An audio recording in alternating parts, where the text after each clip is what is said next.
The sun was barely up on a crisp October morning in 2027 when I found myself in handcuffs on my own front lawn in Willow Creek, a quiet, gated community tucked 15 minutes outside downtown Raleigh. My name's Ethan Caldwell, a 40-year-old former SWAT instructor turned security consultant, living a simple life with my wife, Sarah, and our 9-year-old daughter, Lily. But that morning, as two fake cops dragged me toward a car that screamed, "Rental with cheap decals," my neighbors gawked, and Lily sobbed from the porch, I realized this wasn't about a petty mailbox violation. This was war, orchestrated by our HOA president, Vanessa Reed, who didn't know the fire she'd ignited by targeting me. I've got skills from a past life, skills that were about to unravel her perfect scheme into her worst nightmare. It all started 4 days earlier, on a Monday, with a violation notice slapped on our door. Mailbox exceeds height regulations by 2.9 inches. $300 fine. Immediate compliance required. Sarah chuckled when I showed her. "Ethan, just lower the damn thing. It's not worth the hassle." But something felt off. The paper was flimsy, the font wrong, no official HOA logo. In 16 years here, no one had ever measured our mailbox. My gut, honed from 15 years training SWAT teams, screamed this was personal. And I was right. Vanessa Reed had been ruling Willow Creek like her personal fiefdom for a decade. 6 months ago, I'd called her out at a packed HOA meeting for finding a neighbor's kid over a lemonade stand. I'd stood up, voice steady, and labeled her a power-hungry bully in front of 40 residents. The room froze. Vanessa's face cycled through shades of red and white, her untouchable aura shattered. As she stormed out, she hissed, "You've ruined everything I've built, Ethan. I'll ruin you." I thought it was just hot air. I was wrong. Tuesday morning, two guys in crisp uniforms marched up my driveway. The taller one, maybe 30, oozed fake confidence. His partner, younger, couldn't stop fidgeting. "Mr. Caldwell, I'm Officer Ryan. This is Officer Kyle. We're here about multiple property violations. Step outside for processing." Multiple? I'd only gotten one notice. My training kicked in. Observe, don't react. Their badges were off-wrong font, no numbers. Their radios were props, silent. These weren't cops. They were amateurs playing dress-up. I played dumb, asking about their department's protocol. Ryan stumbled. Kyle sweated. But then I noticed their sharp cheekbones and narrow-set eyes, features I'd seen on Vanessa's cousins at HOA events. This wasn't about regulations. It was revenge. I kept them talking, probing their story. "You guys related to anyone around here?" Ryan's eyes widened for a split second. Kyle took a step back. "Busted." But they doubled down, pulling out real handcuffs. "Comply, or we arrest you for obstruction," Ryan barked. My phone was already dialing 911. But I hit a glitch in automated system kept me on hold for 10 minutes.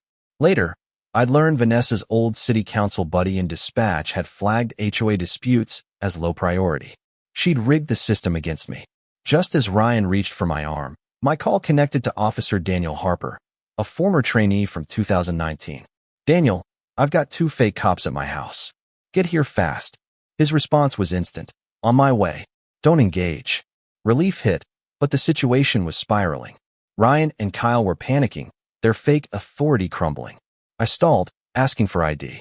Kyle flashed a badge from a non-existent municipal compliance division. I'd consulted for the real city office last year. They don't have arrest powers. These clowns were in deep, and I was recording every word on my porch camera. Then Ryan slipped, whispering to Kyle, "Cuz, Aunt Clara said no delays." Aunt Clara, Vanessa's middle name, flaunted in her HOA speeches. I had them, but I didn't tip my hand. When Daniel arrived, his patrol car screeching into Willow Creek, he clocked their fake gear in seconds, badges, radios, all wrong. "Step away from the civilian," he ordered. Ryan tried to bluff, but Daniel, trained by me to spot impersonators, shut them down. "Your badges don't exist. That car's a rental.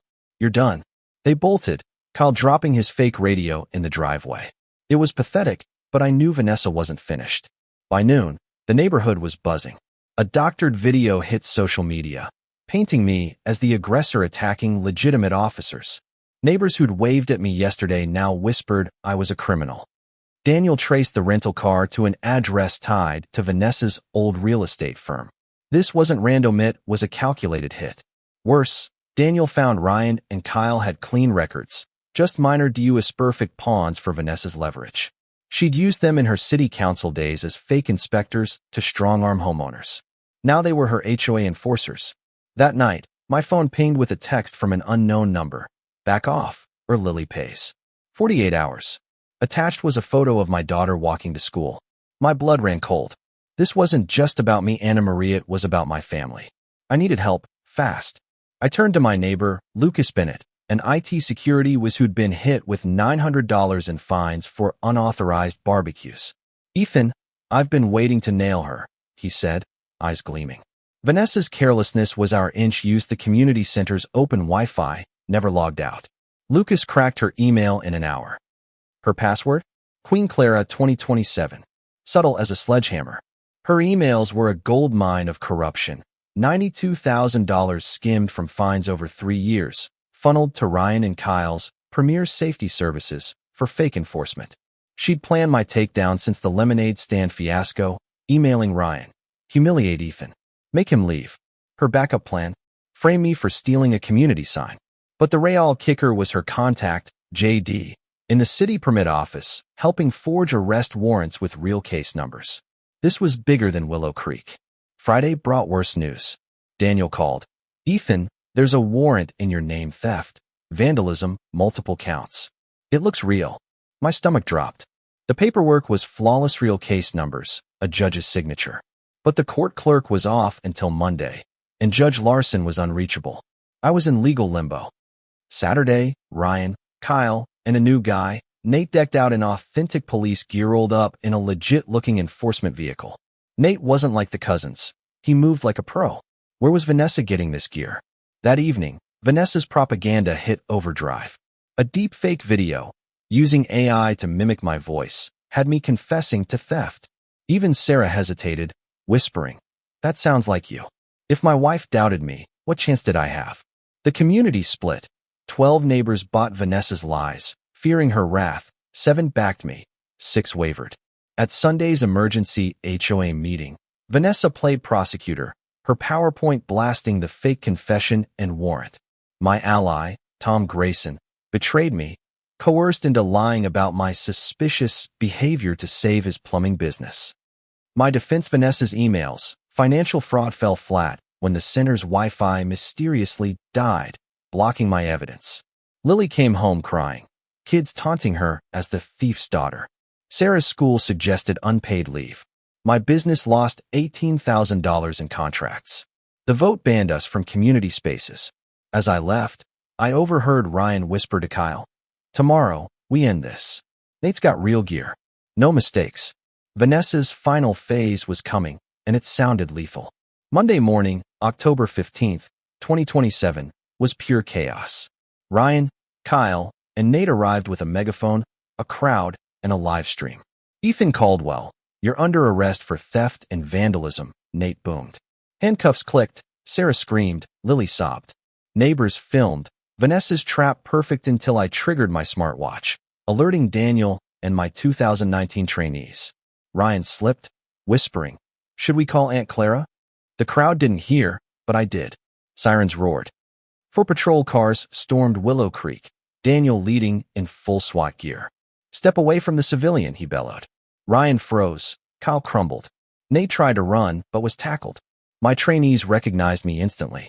"You idiots arrested our instructor," Officer Lopez shouted.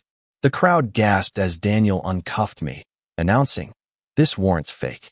No such case exists." Vanessa emerged, flashing a forged federal document in Comic Sans. Daniel didn't flinch.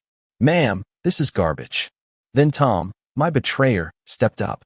"I'm Tom Grayson, permit officer. I've been undercover, recording Vanessa's bribes." His evidence tapes of her $3,000 offers to bury my reports sealed her fate. Vanessa's meltdown was legendary, screaming, "I built this place," before face-planting in mud, her designer suit ruined. The live stream hit 15,000 viewers, hashtags like HOA Tyrant trending nationwide. Vanessa faced 9 years for embezzlement, bribery, and forgery. Ryan, Kyle, and Nate got 4 years each. Willow Creek refunded $80,000 in fines, electing me interim president. Lily's back to smiling, Sarah's teaching again, and my business thrives. Vanessa? She's trying to run a prison council, laughed off by inmates. Every time I check my too-tall mailbox, I'm reminded, fight bullies with truth, and justice wins. What was Vanessa's forged document? How far would she have gone if we hadn't stopped her? Drop your thoughts below, hit that like button, and subscribe for more stories of justice served. What's the wildest HOA drama you've seen?